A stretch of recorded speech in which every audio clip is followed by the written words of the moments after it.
Route Fuck Disney. 616. You brought it back. Let's fucking go. Yes, I did. Route 616, your home for all things Marvel main continuity.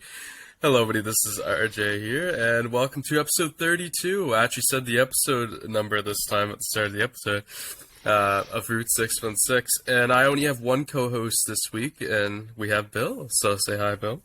Hi, and I promise you, Dan did not die of old age. He's just hiding from Spider-Man.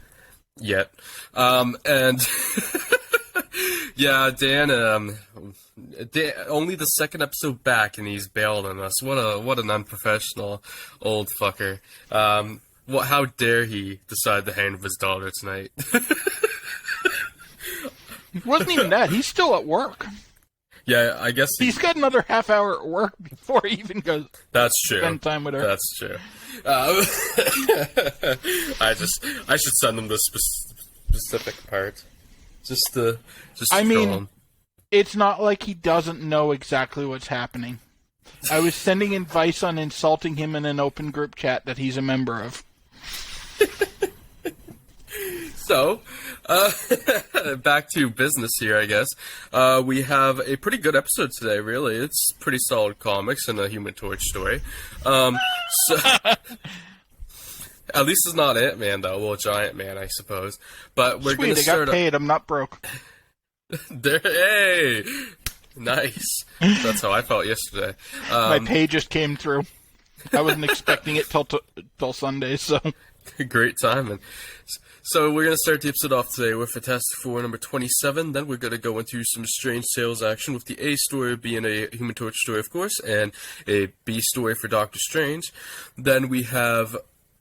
Which one is it after Daredevil? Or no? Yeah, it is Daredevil, number 2 right after that. Then we go Fantastic Four issue number 28 for our second dose of this episode. And then we will end on Amazing Spider-Man issue number 14, which is a big issue.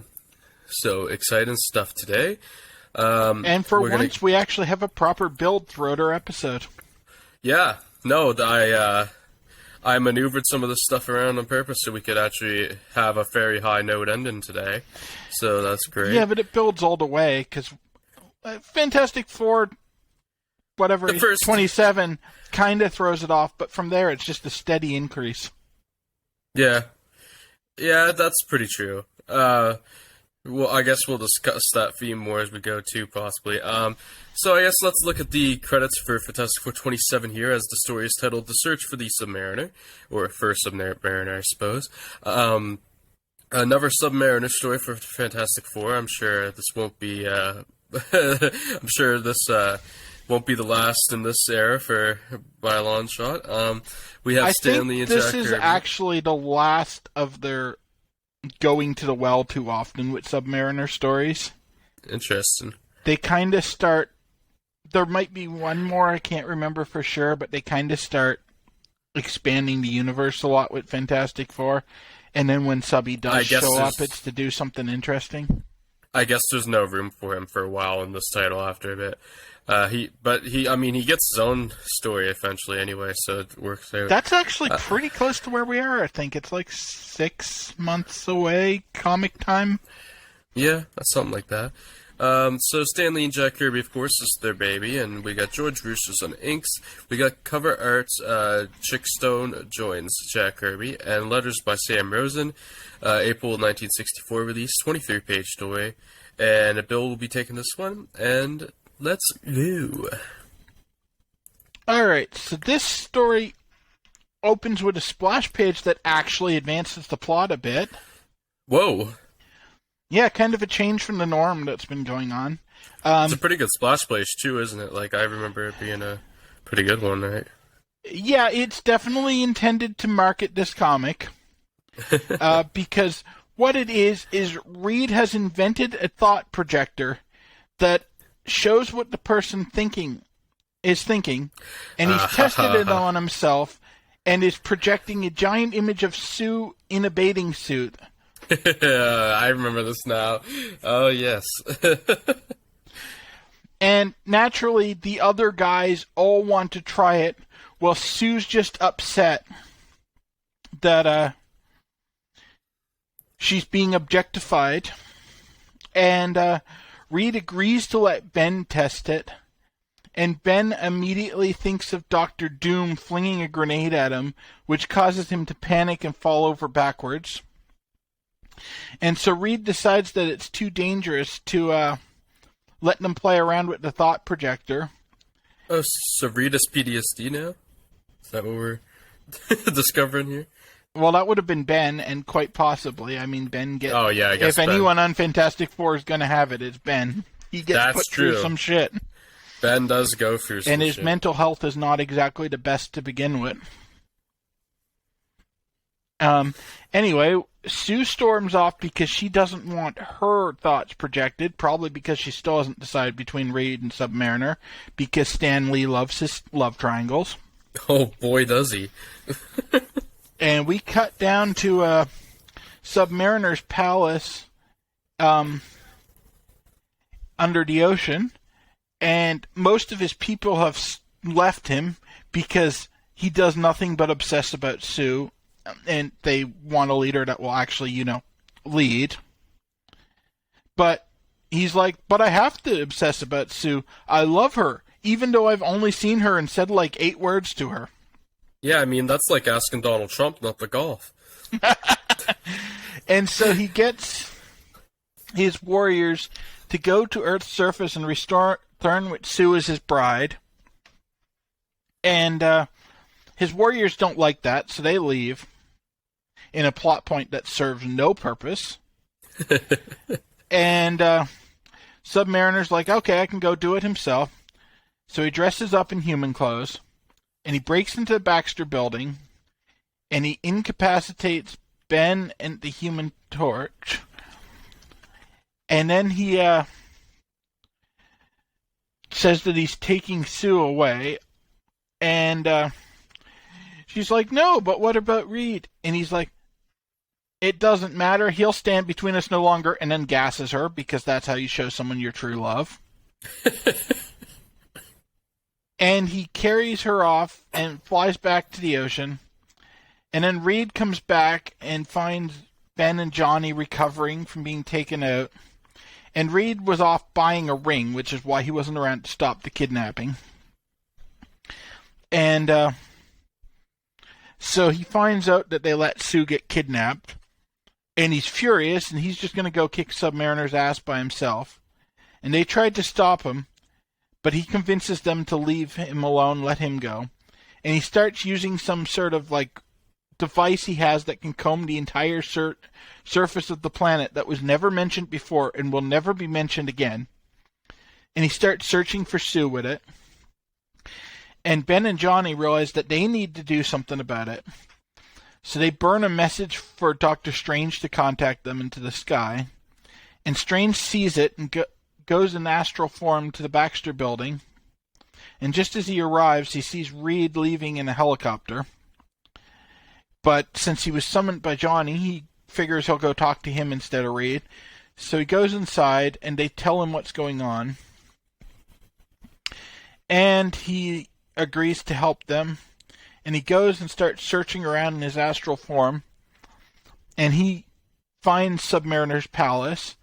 And we cut inside to where Sue's imprisoned, and Submariner's trying to convince her that she won't be a captive if she just loves him and stays voluntarily. And Strange sees this, and just as he's going to go leave and tell Johnny where he is, he sees Reed showing up, and Reed has taken a pill that lets him breathe underwater for an hour. That's a pretty great invention. Yeah, too bad they don't ever use it again after this. And also the hour thing doesn't matter because they never time it once they say it. They tease that it's going to be a plot point and don't use it. And so Strange starts heading back to tell Johnny and Ben where they are.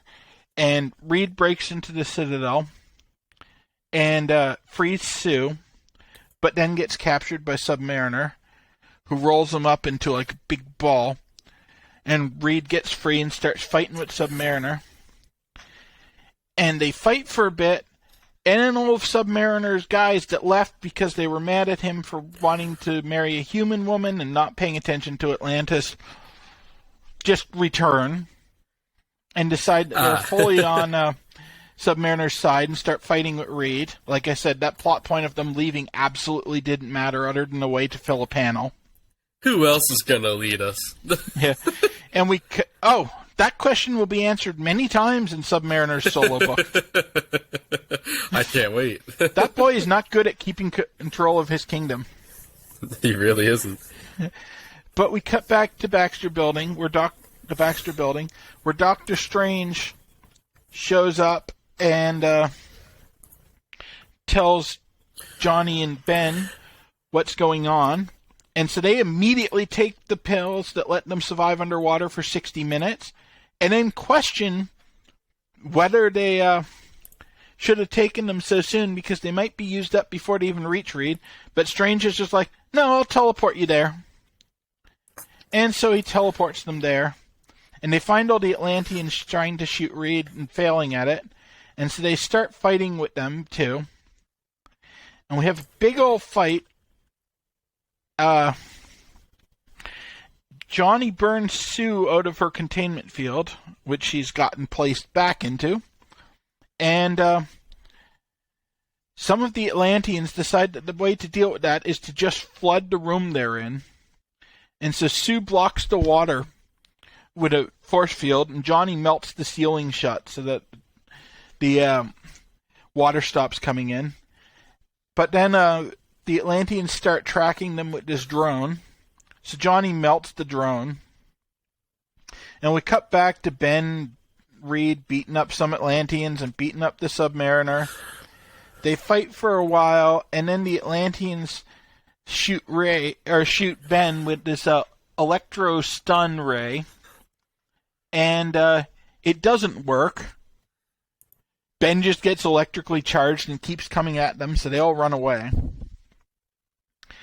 And we have some more fighting. There's a lot of fighting in this issue. There is.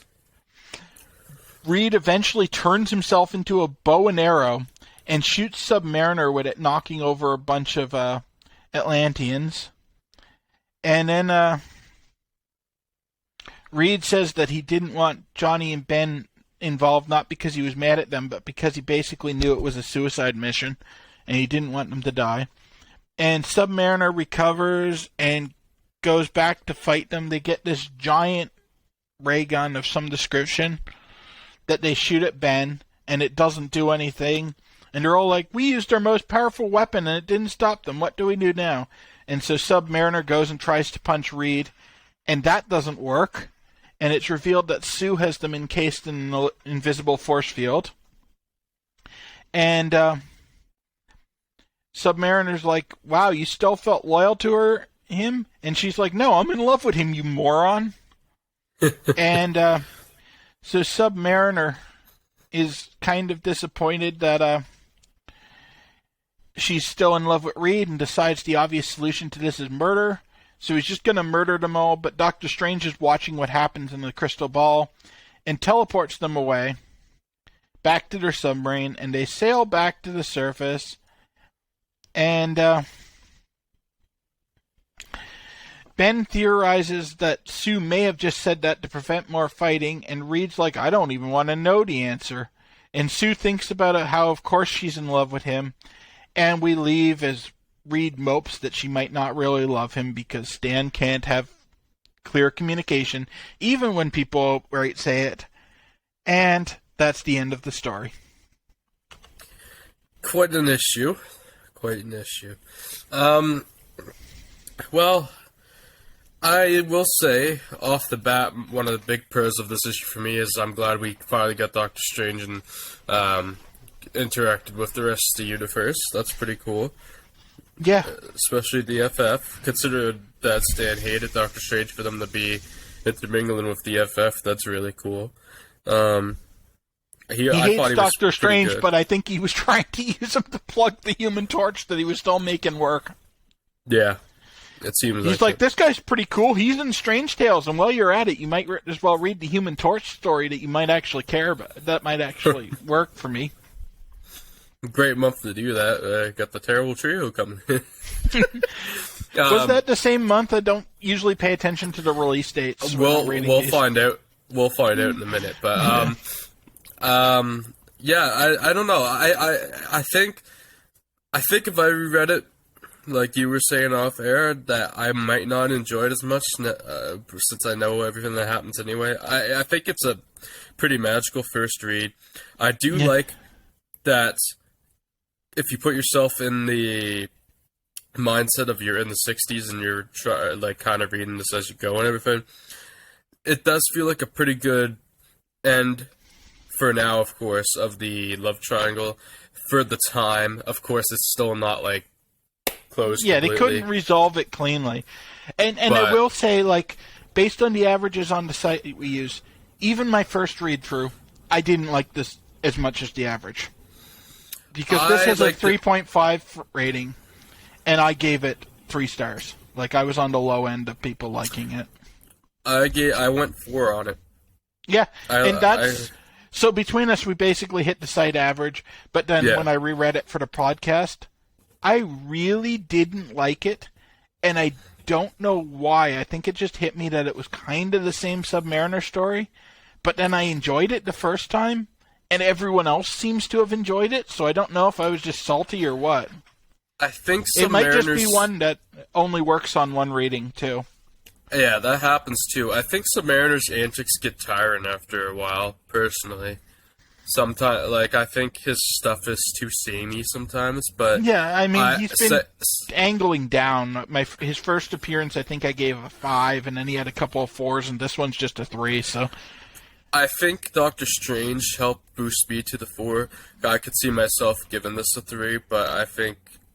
this just happened to have a good mix of stuff going on for my first read, but I could see why people would rate this lower, though. Yeah, I think part of my problem with this, too, was just the non-finish. Like, they're fighting, and then Strange just, teleports the Fantastic Four away, and there's absolutely no resolution whatsoever. And, Sue's finally said that she loves Reed, and so you think at least there might be some resolution on that. But then they go, 2 panels, and they're back to the, does he really love me? Does she really love me? And shit. And so it's even her declaration of love ultimately didn't advance the plot, because it ends up not actually mattering. That's true. Well, I guess let's move on to probably the weakest part of this. Definitely the low point of our coverage. Strange Tales, issue number 122. Of course, we're going to start with the A story, which is called 3 Against the Torch. Whoa, 3 Against the Torch. I wonder what 3 we could be talking about. Not like I said the name already. So this is a... Oh, this was from the same month. I was about to say that. This is from the same month, April 1964. Stan Lee and Dick Ayers is the main artist on Strange Tales now, the A stories. George Russo's on inks again. We've got Steve Ditko, Jack Kirby, and George Russo's all on the cover. And we've got Stan Goldberg on colors, Sam Rosen on letters. We already said the release date, and this first story is a 14-page story. Now, I will be covering this, though Bill's probably going to add more on, because the synopsis that I have in front of me is pretty short. It's only 2 paragraphs, so we'll see how this is. All right. Well, before you even start covering it, I want to call attention to how little faith Stan had in this entire issue with the cover, because it's got a big, kind of bad cover of Human Torch fighting the Terrible Trio. And then we've got Doctor Strange on the side. And then we've got a corner picture of Doctor Doom, complete with the note saying he's not in this story, but we just felt like drawing him, which really means that Stan doesn't think that this comic's going to sell, so he put Doctor Doom on it in the hopes that people buy it for him. He's probably right. It probably didn't sell that well. I don't know. People might have bought it for Strange. Yeah, they might have bought it for Strange, and they probably tricked people with Doctor Doom. Even if they said that he wasn't in the issue, they might have. How many people read that as opposed to just looking at the picture when they're grabbing it? Exactly. Especially back in the day. I love the addition of Doctor Doom there. That's very funny. But that cracked me up when I saw it. I'm like, he thinks this isn't going to sell. I cracked up. I remember cracking up the first time I saw that too. This is a hilariously bad cover, like you said. I mean, in their defense, that's probably as dynamic a cover as you can make featuring the Terrible Trio, because they're not exactly inspiring villains. This is probably their best outing. I was literally going to say this probably is their best outing. Because I liked their last appearance more, but that was for Doom, who, as mentioned, is not in this issue. Yeah. This is a better showing for the Terrible Trio themselves, and I'm going to explain why I think that is in a little bit. But first, I'm going to go through the synopsis. So, following Doctor Doom's last defeat, the Terrible Trio decide that it's best to defeat the Fantastic Four for the Master before his return. Pretty smart, really. That's fair enough. I just want to mention something here on the last defeat they mention. This is a 4-page comic, or 14-page comic. They spent 3 of those pages redrawing and recapping what happened in the last encounter. They sure did. I had a note about that, I'm pretty sure. That made me laugh, too. The group decides to take out each member of the FF one by one. Again, not a terrible idea, really.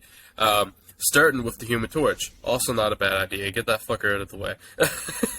He is the easiest one to deal with. Hypothetically, he is, yes. Which is funny that he's the one that gets his own book. But I guess that hypothetically is supposed to make it more interesting for him to overcome It's also obstacles. because he's also the one they felt was most marketable to younger kids.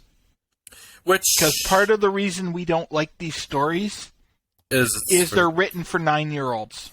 Yeah. That's not me being mean. That was literally the point of this book. Well, he is the youngest member, too, so he's supposed to be relatable to the younger audience. But this was that. their kids' comic. Like, they wrote this strip for kids.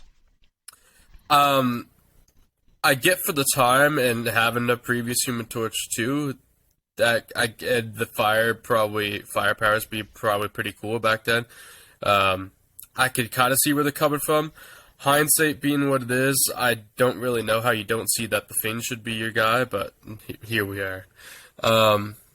He becomes the guy anyway, so it doesn't matter. Yeah, he's already starting to become the guy. They're sticking Thing and stuff just to sell it. Yeah, exactly. So tricking the Torch into thinking he's going to be interviewed by an automobile magazine, he is instead attacked by the trio and left bound up in a fireproof trailer. He falls for the same trick he did last time. Sounds about right. It's Johnny Storm. Using his flame powers to generate smoke to burn firemen, the Torch is freed from his trap. Drying himself off, the Torch goes after the trio who are preparing to defeat their next target, Susan Storm. I guess that's fair to go to Sue next. However, this time the Torch defeats them and turns them over to the authorities. When Susan gets home, she is not impressed with the mess that Johnny made at the place. What a great ending. Did I miss anything great there? Not really. This issue is basically just a fight. Like, it's all just Johnny fighting with them. Which is probably why it's not the worst. Yeah, and even though individually they're low-powered by, like, superhero standards, which is why they suck, 3-on-1 against Johnny, it's actually a pretty fair fight. And that's why I think this works better than their first appearance did, and that's why I like this for them more. Because the handicap aspect actually makes a lot of fucking sense, and actually makes it a more interesting fight, in my opinion. Yeah, and it also features probably Johnny's smartest moment so far in the order. That's crazy. When they have him all wet and tied up in the trailer, and they're getting ready to gas him, and they leave him there to die, like asphyxiate, and he starts making himself smoke even though he can't flame on to attract the firefighters' attention to come rescue him, is probably the smartest thing he's done up to this point. Like, that was actually a creative use of his powers. And not a bullshit creative use of his powers where he suddenly has Green Lantern powers. Yeah, fair enough. I shockingly gave this one 3 stars. I really enjoyed it the first time.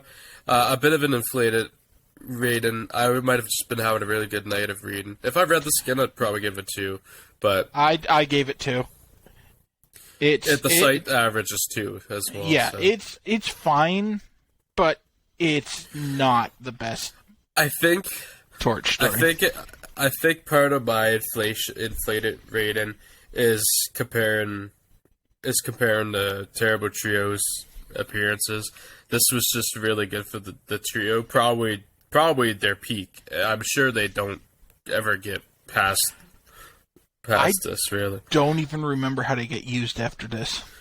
I think they show up every so often. Maybe they don't show up for a long time after this. I know they get used again, and I know I've read it. But left an impression, obviously. Yeah, okay, let me peek. Strange Tales 1. Oh, fuck, they're back in, like, 7 issues. Wow. Shit. And it's just as bad as this one. Oh, no. Which means probably worse in your opinion, because you probably won't have the inflated value that you gave it this time. I'm probably going to enjoy it less the next time. Although Finn's in there, so we'll see. There's a chance. See, I would argue that Thing inherently makes the Terrible Trio story worse. Well, yeah, because the handicap aspect isn't as interesting now. So. Yeah, all of a sudden they're the ones that have the handicap. If because it was they're slightly powered humans versus someone that can get into a punch-out with the Hulk. Yeah. After that, their next appearance isn't until Marvel 2-in-1 number 60, so they have a bit of a break. And then, I don't think I've read that appearance yet, so I've literally only read the next story with them. Okay, they have 4 more appearances, so let's just go through the other 2 that we haven't mentioned yet. Penance Relentless, a 2007, I believe it's a one-shot, which is a tie-in to the Civil War stuff at the time. And then, you want to know their latest appearance? Fantastic Four Yancey Street one-shot from 2019, which I actually own and have read. They're probably just those last 2 appearances. They're probably like a one-page joke. Probably. I don't even remember, so they probably were just in there for a page they were or two. probably just in there as a joke for like old comic fans, and you didn't recognize them, so it didn't work. Oh, that's hilarious. Poor Terrible Trio. Yeah, this is definitely their peak then. 100%, because I looked at that next comic, and even the cover is worse. Like, there's nothing better about it. Oh, shit. Well, I guess let's stop making fun of the Terrible Trio and move on to some Doctor Strange. I still have a little bit of the sickness I had last week, by the way. Gross. Against an equally unimpressive villain. I have yet to read a good Nightmare story. For some reason, Actually, this is probably his peak as well. Possibly, because I apparently really enjoyed this one, so... I thought it was a creative twist. I think I know which one this is now. This is the return of... No, never mind. Maybe I don't. Oh, I don't know. This one's where Doctor Strange takes a nap. Oh, yes. He does do that, doesn't he? Anyways, B-Story of 122 Strange Tales. The World Beyond is the story title. Steve Ditko, of course, gets some credits on this as co-writer and artist. George Russo still inks, apparently. And Artie Simic letters this one. And we got 9 pages of Doctor Strange this month, which is pretty cool. This one's George Russo's might be a mistake in there. Yeah, it might because be. The credits in the comic only list Stan, Steve, and Art. So Russo's might have gotten mistranscribed from the previous story. Yeah, that's probably what happened. So this because usually Steve's been inking his own stuff. Yeah, this synopsis is actually as long as the Human Torch one's pretty much. So it'll be quick. It's another again, story where not much actually happens, but it's pretty good in spite of that. I mean, Torch had 5 extra pages, so it's kind of funny. Yeah, but 10 of those pages were either a recap or a fight. Yeah. Falling asleep while studying mystic tomes, Doctor Strange becomes the target of nightmare once more. Again, another great film. Battling the creature in his realm, Strange is quickly defeated and finds himself oh yes, is this one, I like this one. And finds himself bound in mystical bonds that prevent him from using his magic powers. However, Strange tricks Nightmare, but that just skips right to the point. Strange tricks Nightmare by hypnotizing him into seeing his most feared foe, the Golgul. The Golgul. I don't know how you say it either. Yeah, that's a hard one to guess. It's not a good thing for somebody with speech impediment to try to figure out. Scared of his enemy, Nightmare agrees to free Strange to defeat the Golgul, after which Strange reverses his hypnosis and tells Nightmare of his ruse. Using his magic powers to keep Nightmare at bay, Strange retreats to his own body, satisfied that Nightmare has been defeated once more. So yeah, that's a very basic synopsis, but that does pretty much cover what happens in short form. Yeah, the only thing they really glossed over was the fact that Strange, since he fell asleep without being able to set any of the defenses that he normally has, Nightmare was able to cut him off from his magic power before they even started trying to fight, and that's how he was defeated so easily. Mm. And then I was a little disappointed that they let the cat out of the bag about the hypnosis early. Because in the actual story, it's just presented as, oh shit, the Golgul's coming because Nightmare was distracted paying attention to Strange.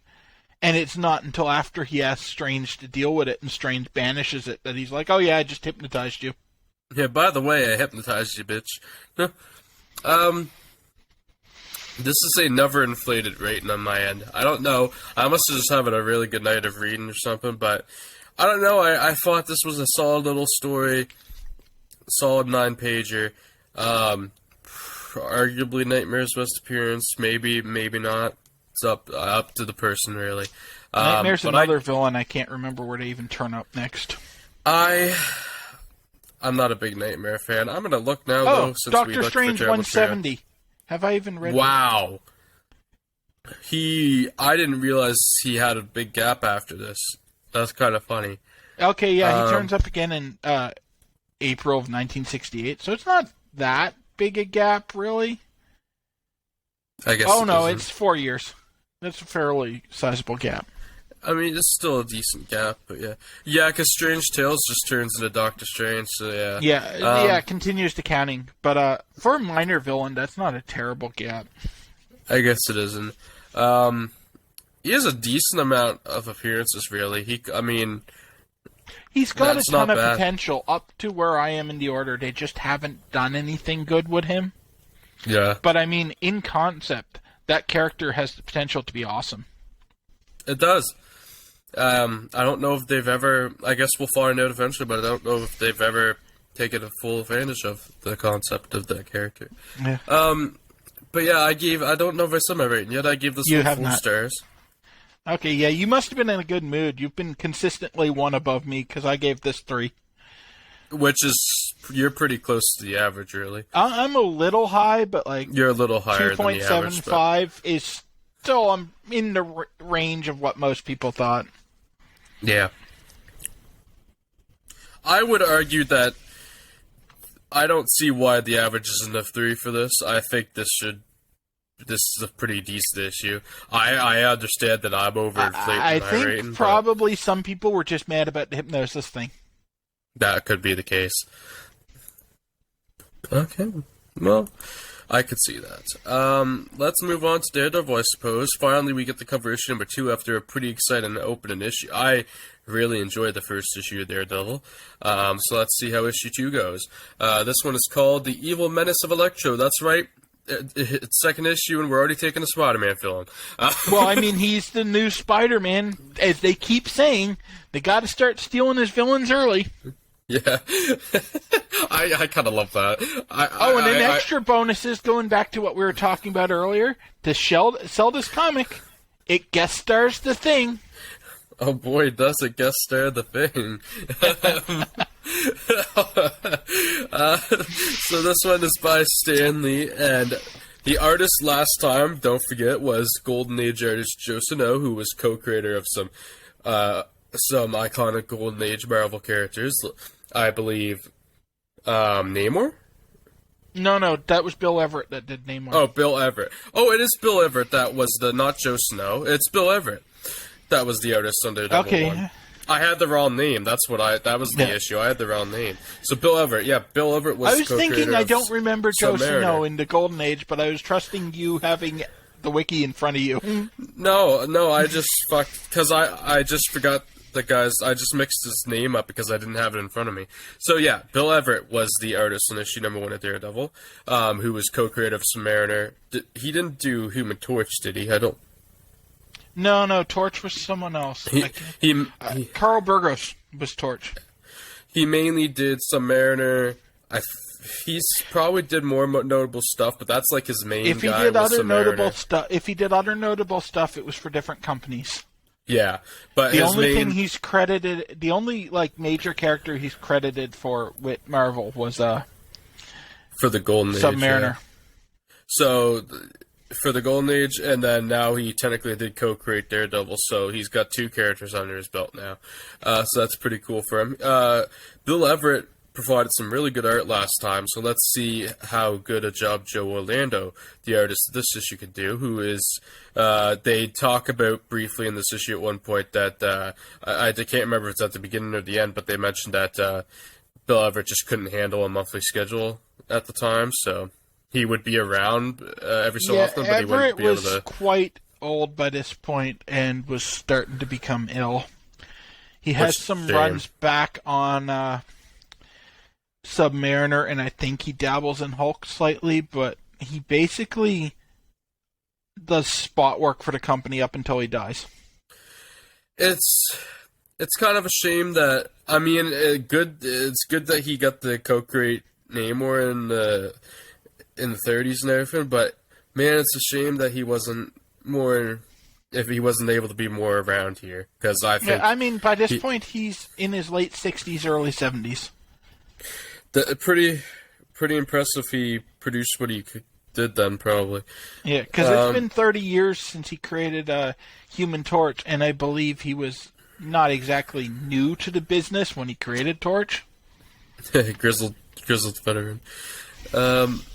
So we got Vincent Coletta, a different name on inks, who... Do you have many credits? Actually, you have a lot of credits. Coletta has a ton. Yeah, we'll be seeing you around. Yeah, Vince Coletta is one of the biggest inkers of the early Silver Age. This is notable, though, because this is his first credit in our order. He has 10 pages of credits, but this is his first. Yeah. So this is notable for seeing him, though. You'll see a ton of him on Thor. He's like the main inker of Thor for a long time.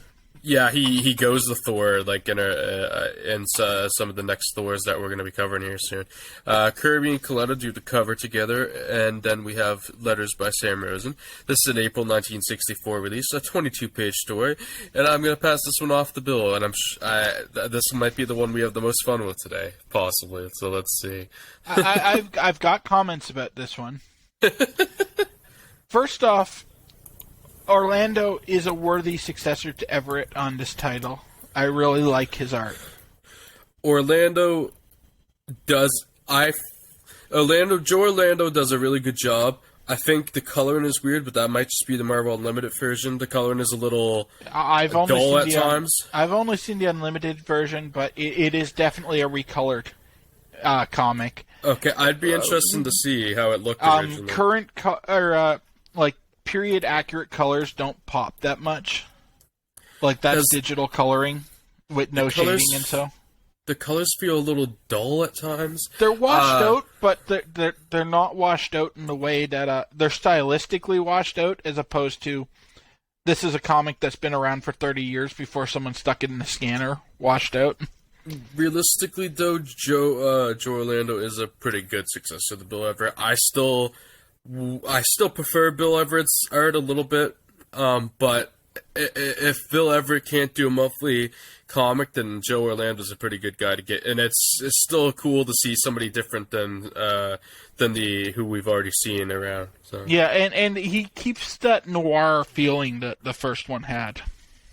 Yeah. Like, I think that's part of why the colors are washed out, is they're trying to give it that kind of dark, murky They're trying to give it a gritty feel, I think.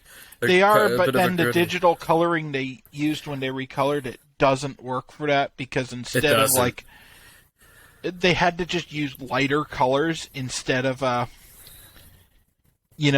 moody colors because they don't have the ability to moodily tint it, since it's basically just a fill tool they used. But anyway, on to the actual story. The less time we spend talking about the art in a comic featuring the Thing not drawn by one of the main Fantastic Four artists, the better. Because while I say Orlando's a worthy successor, he's not a worthy Thing drawer. Yeah, we're not. We don't need Joe Orlando on Fantastic Four anytime soon, as well.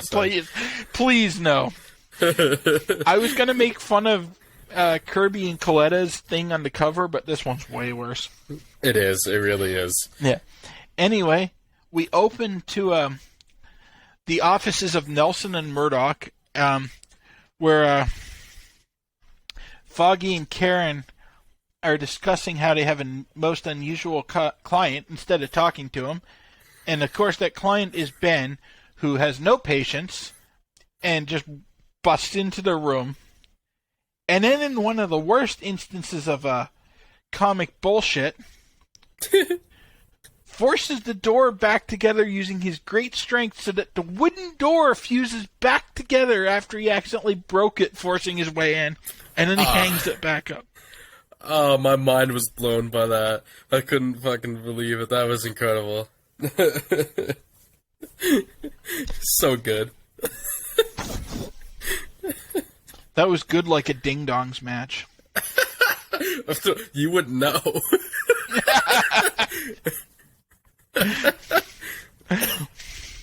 Anyway, the Thing has shown up, and because the Fantastic Four have to go to Washington, D.C., but they need someone to inspect the Baxter building to renew the mortgage. And Foggy's like, well, I don't really do that, but I know what? I'll get the blind guy to do an inspection.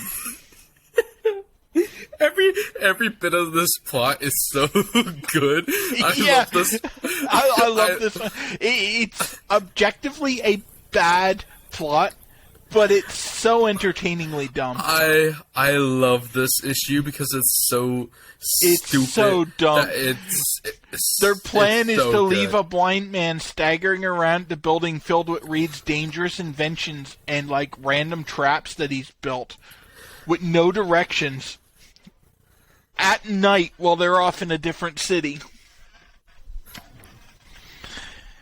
And so things like, well, that's fine, and just fucks right off. They give him a picture so that he can get the security system to not like zap Matt when he walks into the building, because this is how irresponsible they're being. And then he just climbs out the window where the rest of the Fantastic Four are sitting in the Fantastic car waiting for him, which kind of explains his impatience. And so we cut down to the docks where Daredevil is busting into a garage where a bunch of people are running in a like chop shop for stolen cars.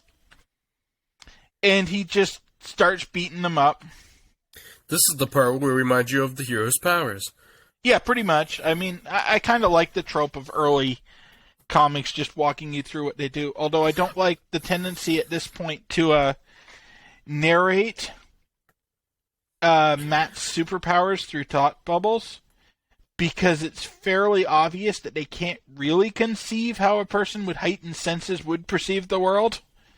And so they keep attempting to explain it in ways that people would understand, instead of just the later settling on, it's a superpower and it works and we're okay with that. And so then we find out, he captures all the bad guys, and we find out that they were working for Electro, who for some reason decided to go into a car theft ring with his powers, instead of, something electricity-based. So not really understanding the whole supervillain act yet. They'll never see it coming. And this gives us an excuse to recap Electro's origin, but Stan shows shocking restraint and limits it to one panel. And he goes back to his other hideout and finds out that he sees a news report about the Fantastic Four going to Washington where they're going to receive a medal. And so he's like, I'll break into their office and steal all their science stuff. And we cut back to Daredevil, who's changing into his guise of Matt Murdock. And he goes into the offices, and they tell him about needing to inspect the building for the Fantastic Four's lease. And so he agrees to go do it. And Karen talks to him about some doctor she knows that might be able to cure his blindness. And he's like, I'll think about it. But he's passes it off as not wanting to be disappointed, but actually he's worried he's going to lose his power. Go ahead. This is happening in issue 2, I'd like to point out. Yeah, because they need to set up the prime conflict for the love triangle of how can she possibly love me when I'm blind? Oh, I love him. If only he'd realized that it being blind doesn't matter. I couldn't believe that the prospect of Kieran's blindness was brought up in issue fucking 2. That's incredible. Spoiler, none of the curing blindness storylines are good. Probably not.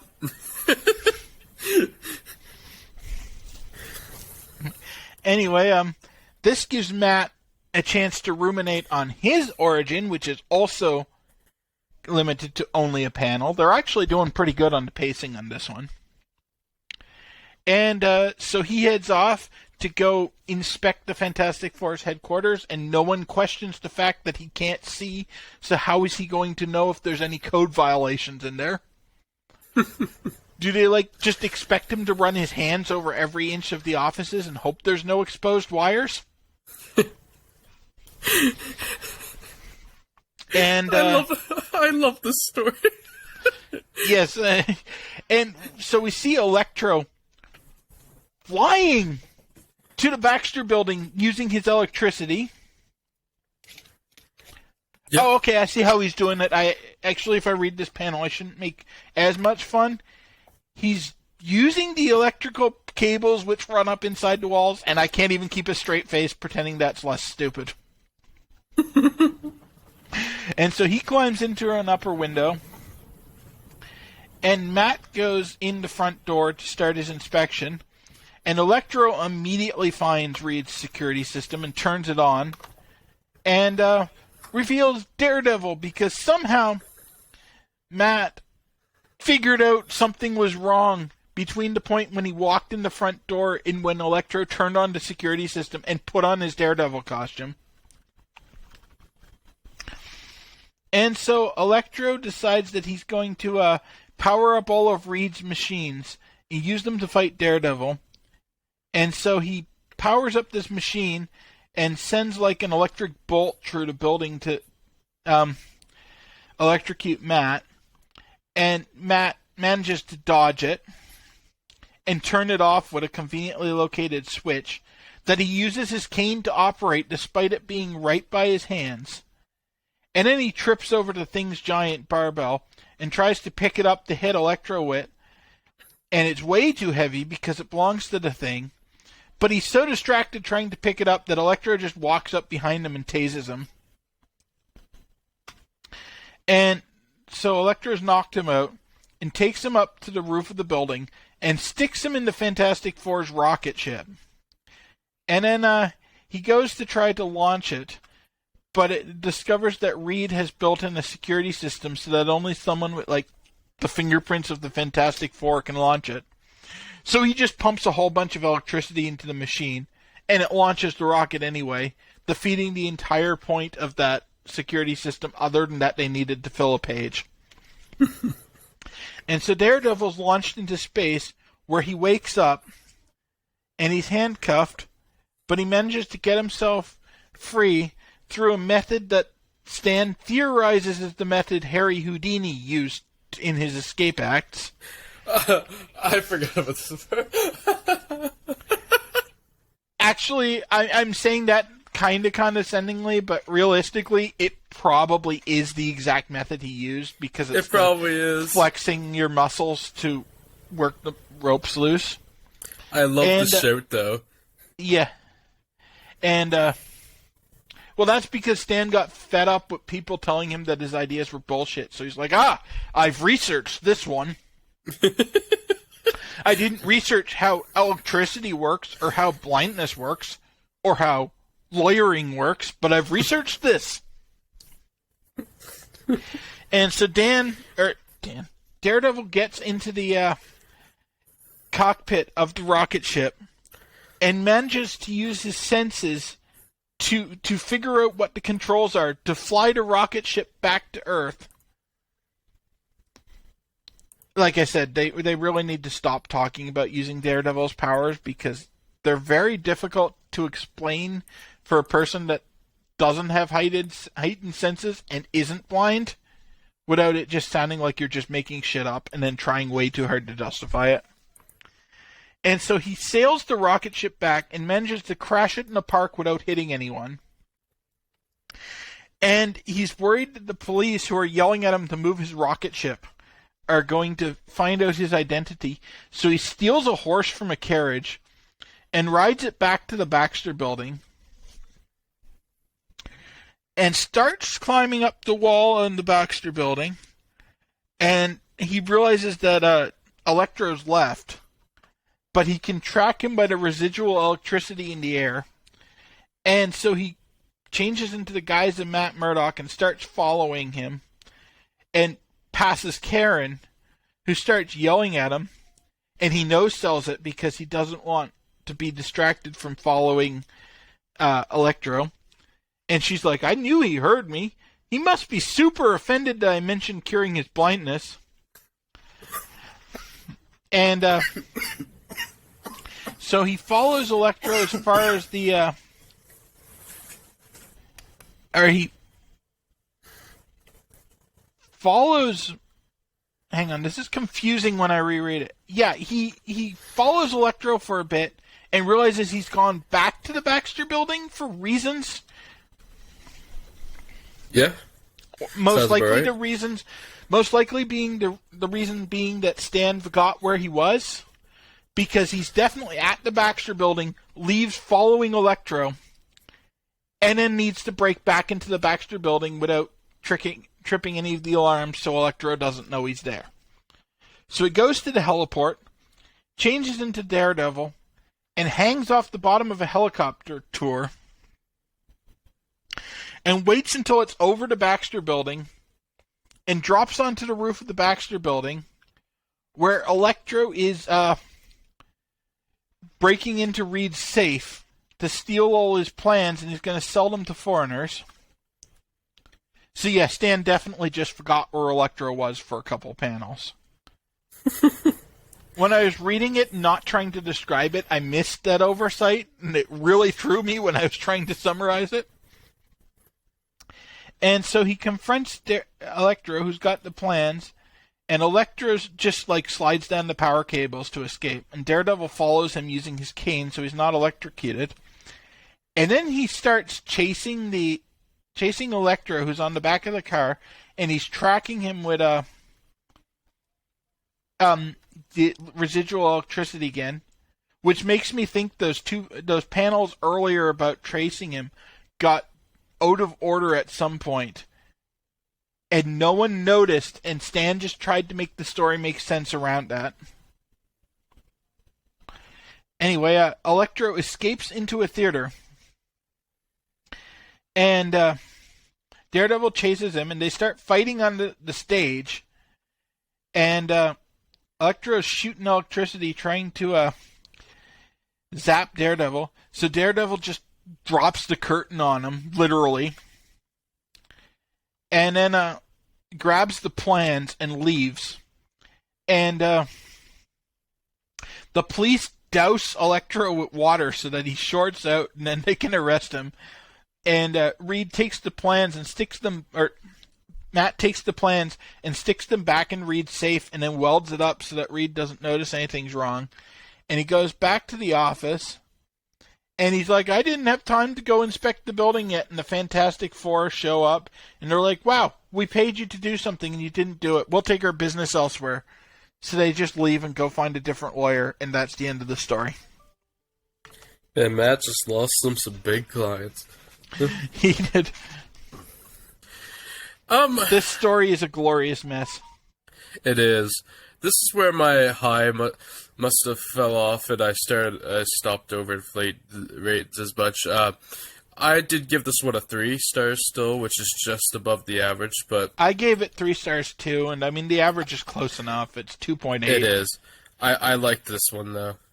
I had fun with it. Like it flows really well, and you don't notice the continuity errors when you're reading it.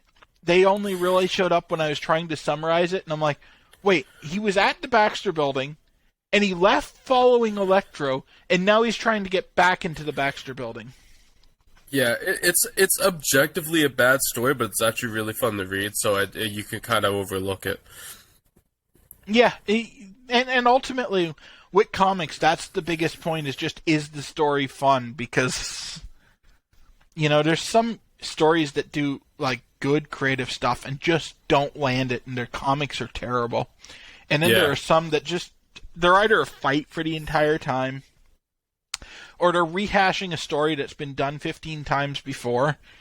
But there's so much fun, it doesn't matter. Yeah, I agree. I think that's all I have to say about Daredevil. Anything else you have to say? I pretty much drew in my comments as I was going through it. Fair enough. Let's move on to Fantastic Four number 28, where the story is titled, We Have to Fight the X-Men. The Fantastic Four fight the X-Men? Holy shit. That's a pretty big deal. Stan Lee and Jack Kirby here, of course. Chick Stone has officially become the inker for this issue. Saul Brodsky helps ink the cover with Jack Kirby. And then we've got letters by Artie Simek. May 1964 release. This is a 22-page story, and I will also let Bill take this one. I just realized how important this episode is for continuity. Yeah. This is a big episode. Doctor Strange into the greater universe, Daredevil into the greater universe, and now the Fantastic Four are getting pulled into the greater universe, all using Fantastic Four. Yeah, when we look at it that way, it's actually a bit of a shame that Dan isn't here for these universe elements, because he likes that part of it. I mean, I do too. That's the thing that makes superhero comics work so well for me, is the shared universe.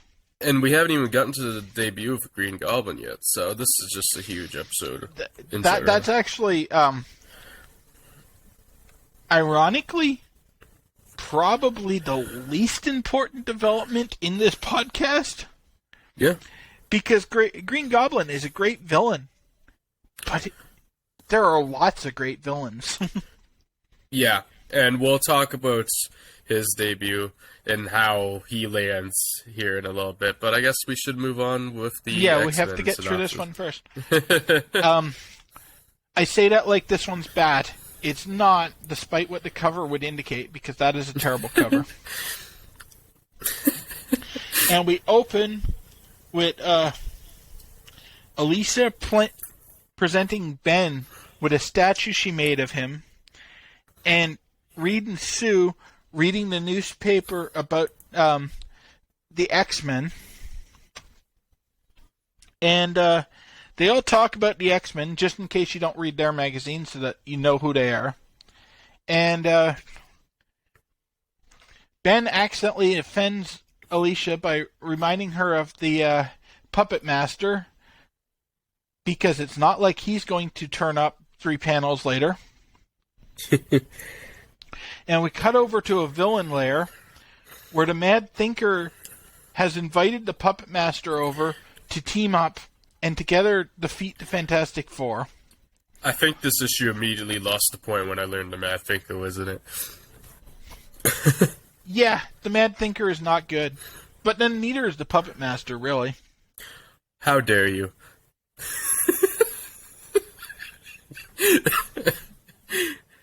They're both bland as fuck. I mean, that's fair, but I just have a soft spot for Puppet Master. Fair enough. I mean, I don't hate Puppet Master the way I do a lot of those other early Strange Tales-y villains, but he's not good. Anyway, Mad Thinker's plan is to have the Puppet Master control Charles Xavier and then use the Fantastic Four and the X-Men to destroy each other. Except he doesn't quite know what Xavier looks like, so he just has a blank head for him. Which, fortunately, because Xavier's design is so bland, actually works. And so, Puppet Master carves a statue of Xavier and uses it to take over. And they have a big mental struggle because, one, the puppet doesn't really look like Xavier, and two, Xavier is incredibly strong mentally, but he's eventually overpowered. And so he summons the X-Men and tells them that they have to destroy the Fantastic Four. And he's like, I've learned that the Fantastic Four have a plan for world domination. That's why we must defeat them. And you can't question me at all, because I'm an authoritarian school leader. And fortunately for the Puppet Master, he actually is, so no one questions this. And so they get into a helicopter and fly to the Baxter Building to take everyone off guard, because as proven last issue, their weakness is aerial assaults. But Reed happens to have his head out the window and sees them. So they come in, and everyone meets together, and it seems to be getting along. And they're playing like they're just popping by for a visit, and that they learned of a spaceship on a remote mesa, and they thought the Fantastic Four might want to help. But the Fantastic Four are like, I'm sorry, we're busy with science right now, we can't come. And so Cyclops immediately destroys Reed's science machine, and then starts trying to zap him with his I-beams. And everyone fights for a while. Ben's statue of himself gets destroyed by Marvel Girl, which makes him really mad. And everyone fights. Still fighting. Still fighting. Eventually, the Fantastic Four get incapacitated by the X-Men, and the X-Men take Sue with them to make sure that the Fantastic Four follow them. She's wrapped up in ice, so she can't do anything. And they get back into their helicopter, and so the Fantastic Four start chasing them. They chase them out to the mesa where they were originally supposed to go and fight them, or follow them. And they get ready to start fighting. They show up, and Xavier tells the X-Men to fight with them again. So everyone starts fighting, and then traps start opening up and trapping the Fantastic Four. And the X-Men are like, what the hell is this? This doesn't make any sense. Why are there traps?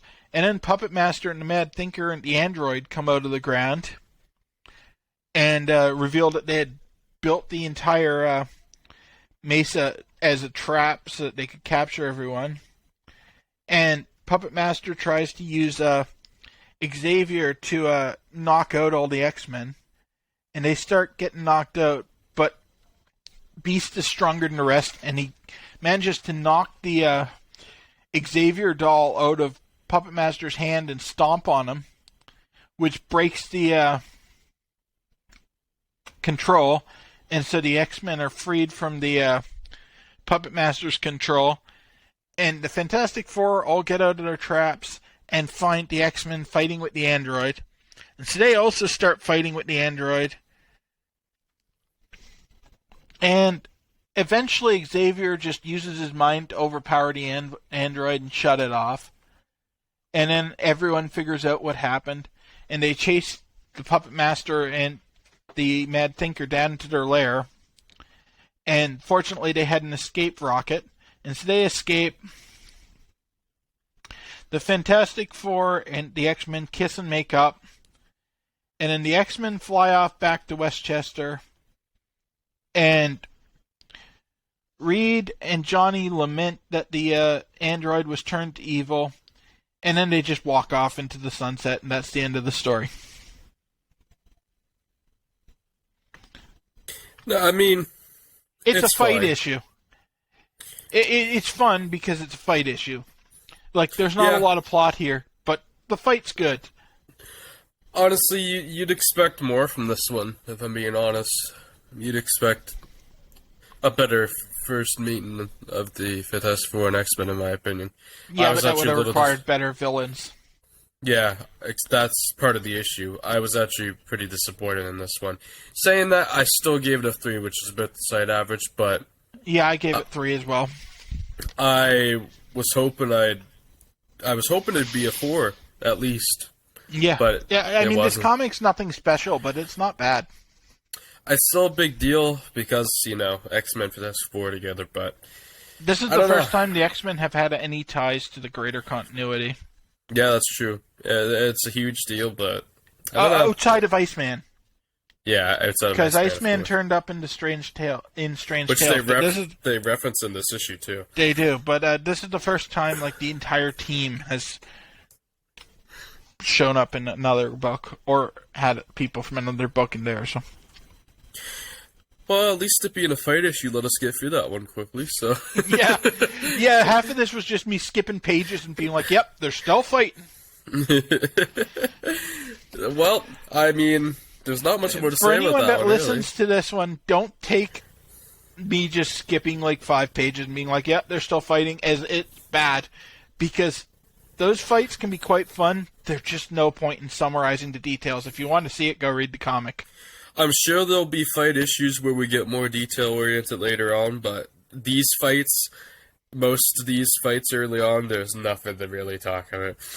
So, yeah. Yeah, and I have no intention of ever going into, a play-by-play of the... Well, I don't think we would do play-by-plays. I'm just saying, there might be some I know what bigger... you mean. There are some where there's, actual plot advancement while they're fighting. Yeah, but this is just, 5 pages of them pummeling each other and showing off everyone's powers. Yeah, so it's easy to skip over at this point. I think on that note, let's move on to our main event, which is definitely a main event this time around.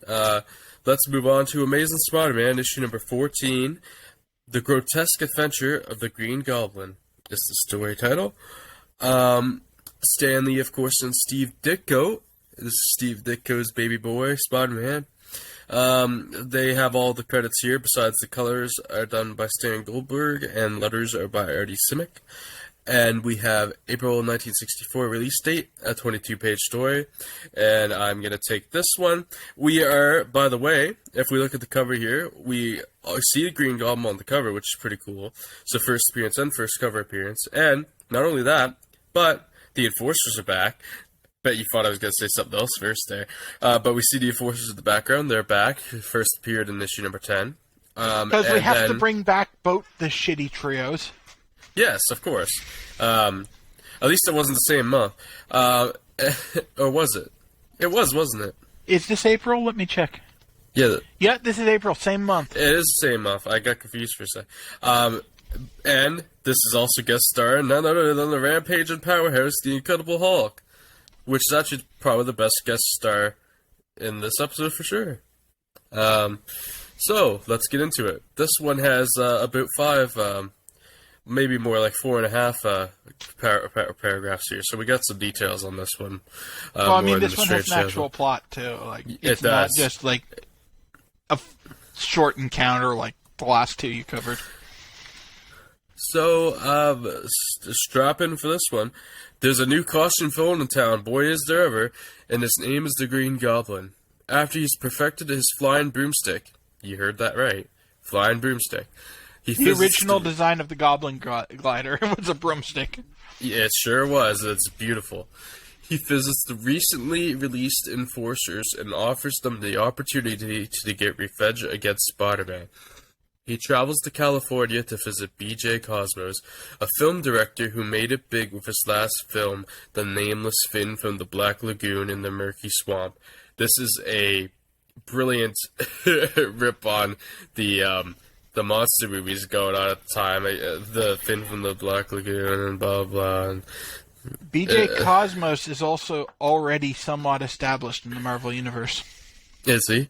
Hit me with that. Yeah, he runs the studio where Patty Powers worked in the 50s romance comic. Oh. Well, there we go. When she stopped being television and they decided that movies were more glamorous than television. So it's a pretty good rip on real life directors at the time, really. I suppose trying to redo their stuff they'd done with monsters movies and whatever. Yeah, with the idea of literally just reskin the movie and re-release the movie with a different name. Yeah, it's the Finn from the Black Lagoon, whatever. That type of thing. I guess you could even almost throw Dracula into the mix, talking about reskins, in a way. Yeah, except in this one, he's just changing it from the unknown, or from the nameless thing into the unknown thing, and then releasing the same movie again. Brilliant. That's how you make big money. He's just changing one word. He's not even filming a new movie. I'm gonna start doing that with this podcast. We already have with some of those samey Strange Tales episodes we went through. But the Goblin offers BJ Cosmos' next cinematic spectacular, a movie about Spider-Man. I kind of like this movie plot. It's kind of fun. Anytime they do a movie plot early in these comics where it's the hero acts as in a movie as themselves, it always annoys me because it's so obvious that Stan Lee doesn't know how movies work. Oh yeah, I mean, because they're not going to just film a superhero fight and call it a movie.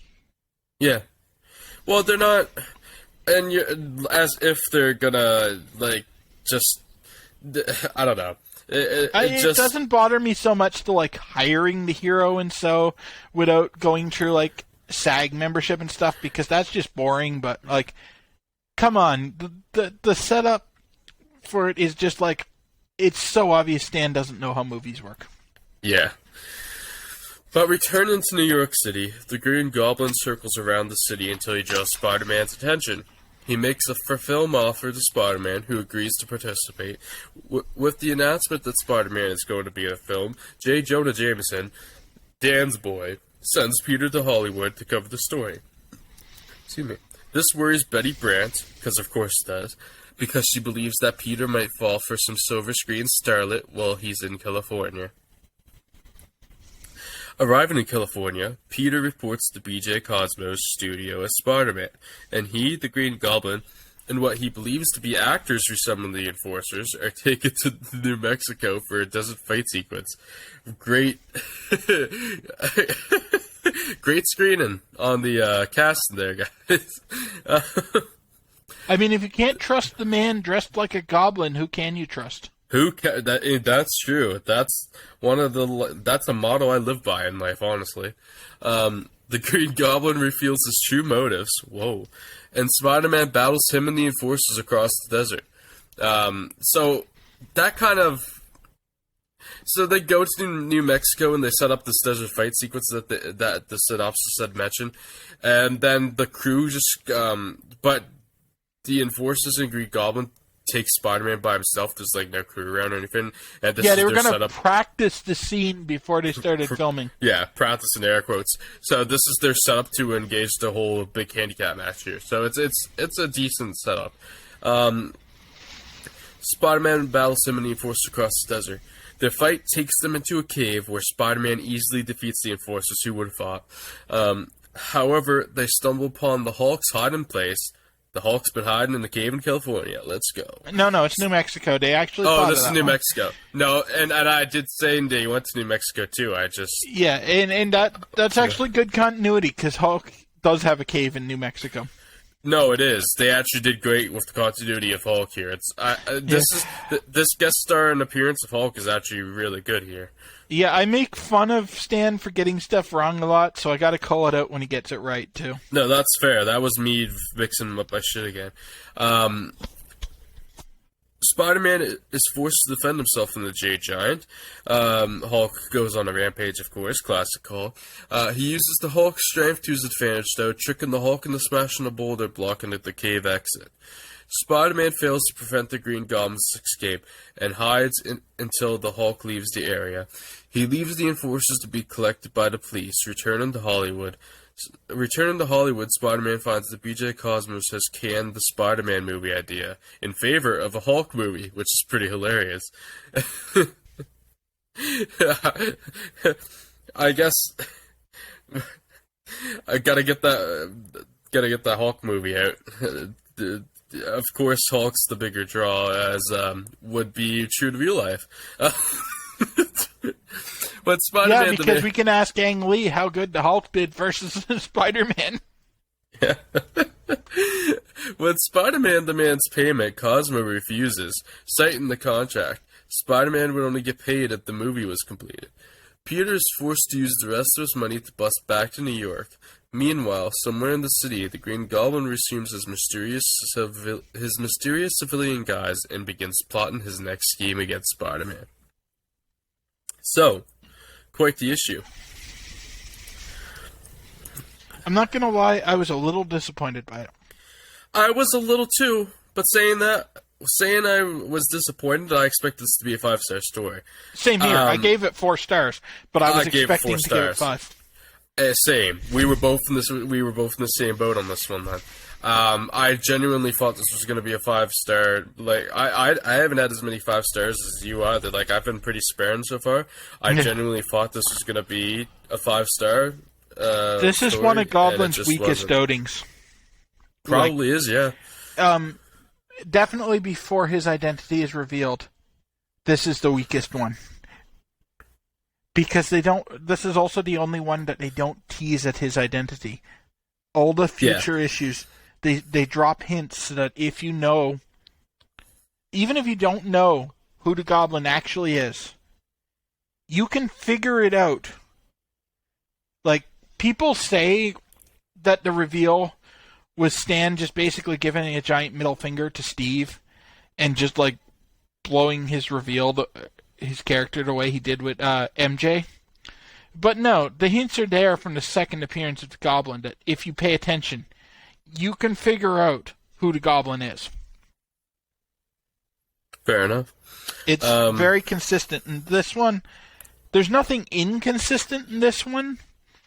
And they do play around with his head being obscured by various items when he's not in the Goblin mask. But there's nothing strong enough there. For one thing, you don't see his civilian guys. Exactly. There's no substance yet. We also haven't. That's an important part of this too. We haven't met. We haven't met who is the Green Goblin in his civilian guys. So it's weird looking back and seeing that aspect of it. Yeah, I thought they had that was something that shocked me when I reread this, because I had remembered that they hinted at it in every appearance of the Goblin, but they don't in this one. It's the next one that they start doing that. Yeah. No, that threw me for a loop when I figured that out.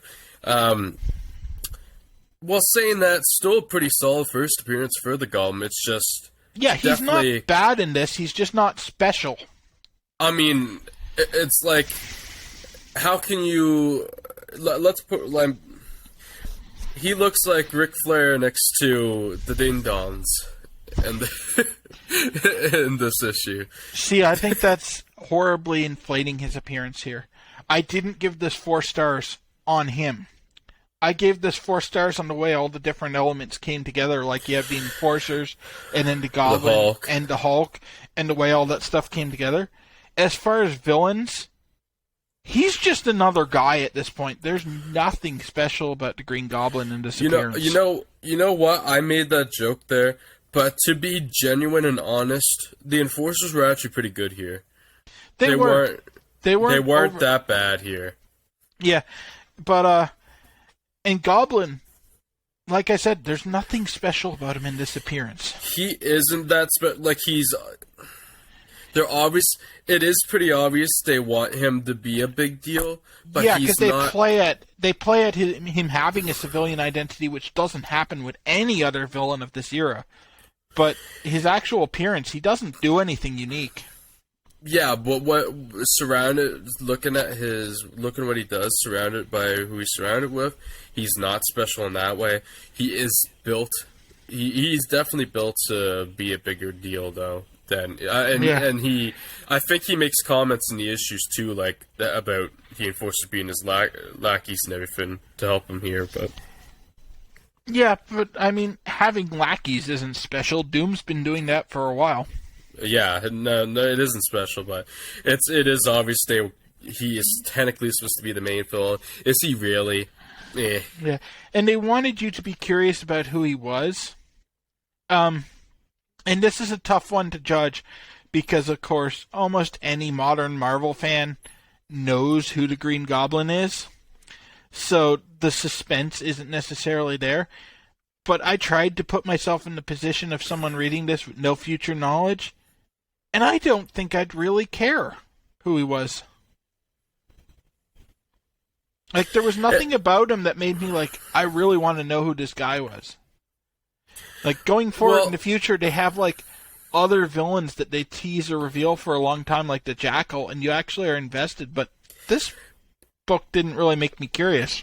Well, I'm going to explain why it doesn't work here, and the problem of why it doesn't work here is because it's too early in the run of Amazing Spider-Man to be pulling this shit. We do not have, like, sure, we have side characters, but we do not have a large enough ensemble cast to be pulling this shit of, oh, who is the Green Goblin? Yeah, the only person it could be is Jonah, if you wanted to go with an established character. Jonah, or if you really want to stretch things, somehow be Flash Thompson, which doesn't make any sense, but if you really want to stretch things... He's wearing a suit and tie. Flash doesn't do that. Good point. So it's really only Jonah that could be, and it is pretty obvious that it's an adult, too, so... I mean, maybe it's BJ Cosmos, but... Except they're in the same room together. That would make sense considering 60s comics of introducing the villain revealing his identity in the same issue. But yeah, if he was actually revealed in the issue, he would have been BJ Cosmos, 100%. He would have been, definitely. Thank God that didn't happen. I heard rumors that Stan actually wanted him to be BJ Cosmos. That probably was how it was supposed to fucking go, knowing how 60s comics went. I wonder if Steve Ditko was the one that came up with the drawing it out. Steve did. Steve came up with it. Everything. Steve came up with the whole who he was and the whole arc to the reveal. And Stan's like, why don't we just make him BJ Cosmos? And Steve shot him down real hard. And good. Fortunately so, because he made one of the most endearing villains instead of what would have been a terrible throwaway. But yeah, Stan's original plan was for him to be BJ Cosmos. Of course it was. That's so 60s and so Stan. That would have sucked. It's funny that I said that just naturally, and it actually turned out that it could have been the case. The Green Goblin next appears in issue 17, so we only have to wait a few issues here. And that's when the Goblin really starts getting good. So that should be interesting. I haven't even read that one myself yet, so I'm intrigued to get there. Of course, we all know who the Green Goblin is. I mean, we haven't said it. I'm playing up the mystery because it's... I am too.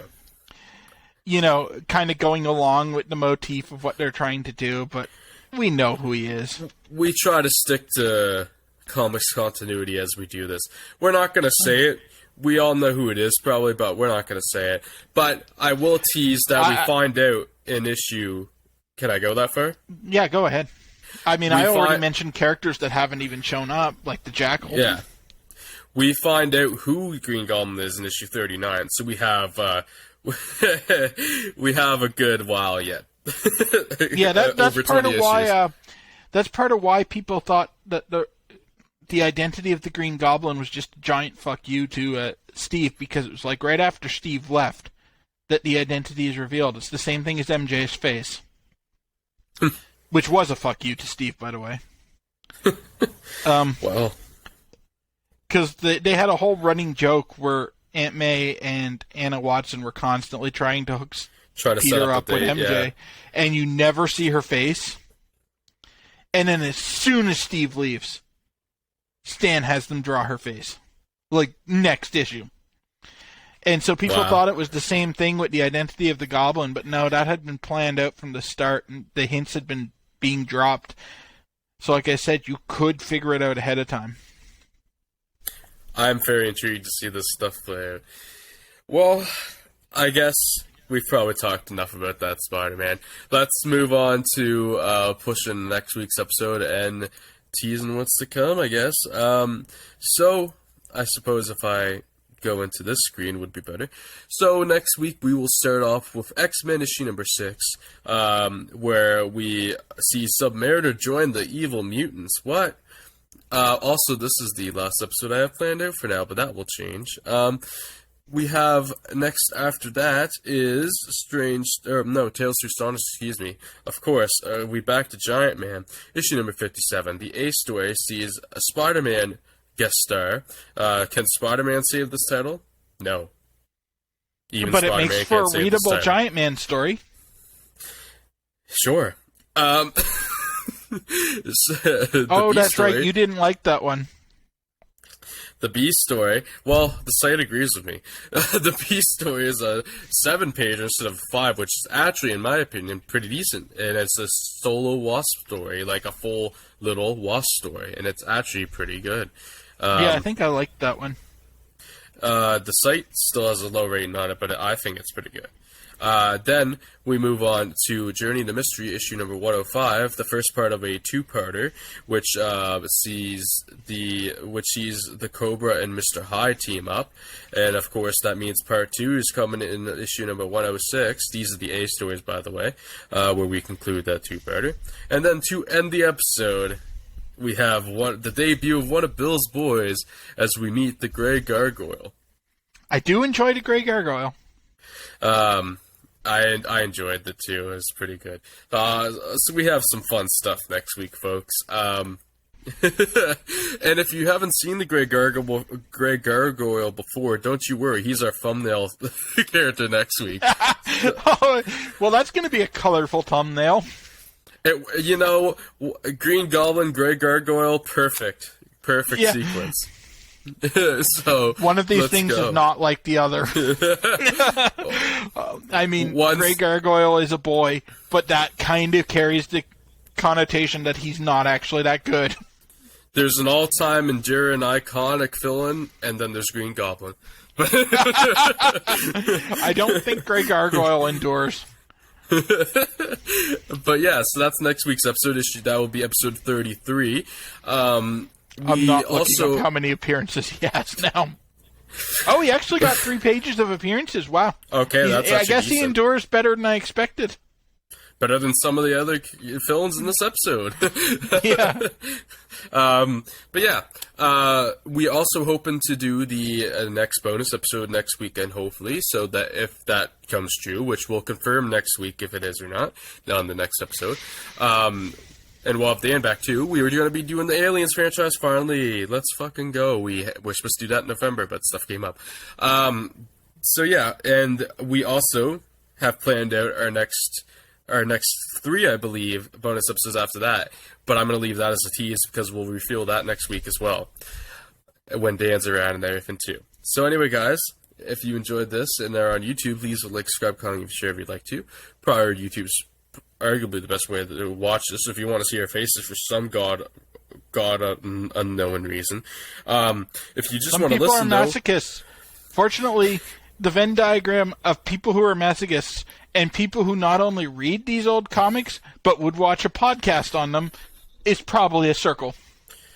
Yeah, probably. I mean, who the hell would do that, right? If you just want to listen to us, though, we are available on Google Podcasts, Apple Podcasts, and, of course, good old Spotify. And if you are on Spotify, there is a poll linked if you want to tell us which of these stories was your favorite to listen to us cover. And why was it a terrible trio? Thank you. You did my job for me. Were you going for that joke, too? Of course I was. That's my fucking bit. Anyway, guys, we hope you enjoyed this episode. Let us know if you missed Dan as much as we did. We'll see him back next week. Unless he's ashamed that his team still hasn't managed to beat Wolves. I mean, that's why he's really not showing his face around here. he couldn't face me today, and I've got the Real Madrid shirt on. It's just he would have been a mess today. But anyways, Hala Madrid. We'll see y'all later, and peace out. Have a good one.